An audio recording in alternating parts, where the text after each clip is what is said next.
I arrived at the station with my train ticket for the next day, and as I stepped onto the platform, a strong smell of blood hit me. The conductor explained over the loudspeaker that a passenger had spilled a large bag of animal organs, and the smell was quite strong. He assured everyone there was no need to panic. Several staff members were dragging something on the ground, carrying large black packages. I walked to the window seat, looked out, and saw a black package tear open, spilling guts and blood, including half an upper body. I recognized the conductor's uniform. It was trying to crawl with its arms and looked at me. My heart pounded. Before I could react, the staff member stomped on its head, crushing it. A wave of terror washed over me. I wanted to get off, but the train departed. I quickly thought that someone must have killed the train staff and hijacked the train. Despite my panic, I took out my phone to call the police. I saw the screen, my pupils constricted. No signal, no internet. Around me, people were also complaining loudly. What's going on with this train? No internet, no signal. Do you guys smell something bad in here too? Why is the carriage door locked? I need to use the restroom. Conductor. The carriage door is locked, no signal. Are we all going to be killed? Suddenly, all the lights went out. In the dark, I couldn't see anything. Soon, the lights came back on, followed by an announcement. Passengers, the train is about to accelerate. For your safety, please fasten your seatbelts. The train will accelerate very quickly.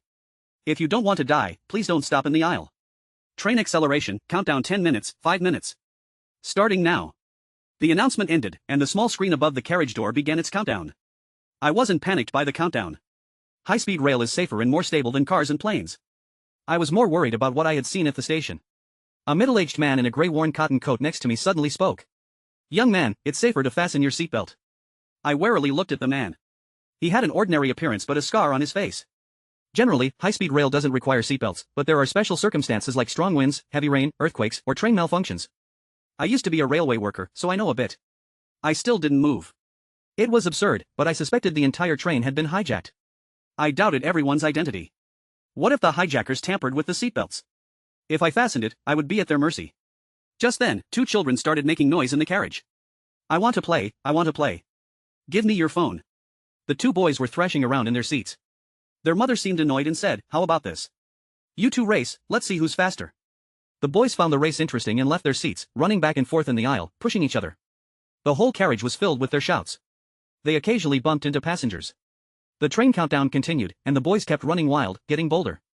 They bumped into passengers and took their belongings. The 2 boys got bored and looked at the countdown above the carriage door. They had a new idea. Let's play catch the cowardly tail. How do you play that? If you fasten your seatbelt, you're scared, you're a coward.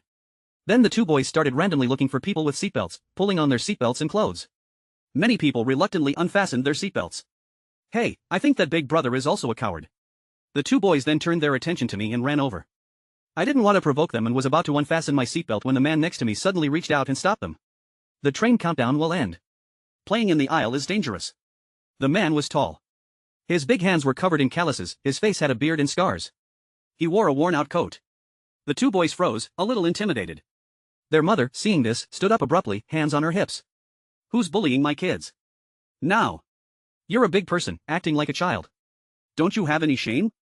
With the mother shouting, the boys' courage instantly grew. They started tearing at the man's clothes. His loose clothes tore open, accidentally revealing a tattoo on his chest. The mother angrily walked over, yelling at the man. Look at your demeanor, dressed in rags, a scruffy beard, a flat-top haircut, tattoos, and a scar on your face. You're clearly not a decent person. Just like those ex-cons just released from prison. The man was speechless, unable to say another word. He quickly pulled the 2 boys away from us. My emotions were even more complex. The man had helped me, but considering my previous suspicions, someone might have killed the conductor and hijacked the train. This man had a criminal record and was a former railway worker. He seemed like a potential accomplice to a train hijacker. The countdown was almost over. I started to think of a plan. If someone had hijacked the train and there was nothing wrong with the seatbelts, what was the meaning of this countdown? Would the high-speed rail really accelerate suddenly? A screech. An extremely piercing sound suddenly came out.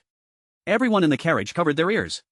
The next moment, I felt a terrifying pressure in my chest. My whole body was pressed against the seatback. The train accelerated. The speed was unimaginably fast.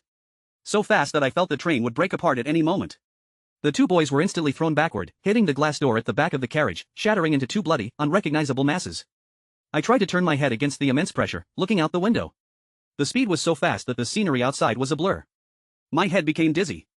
At extreme speed, people in the carriage couldn't even scream. Finally, some unbelted passengers were thrown from their seats by even a slight sway, hitting the back glass door. The train was accelerating wildly. The massive forward inertia continued. People were constantly crashing into bloody masses like meat grinders.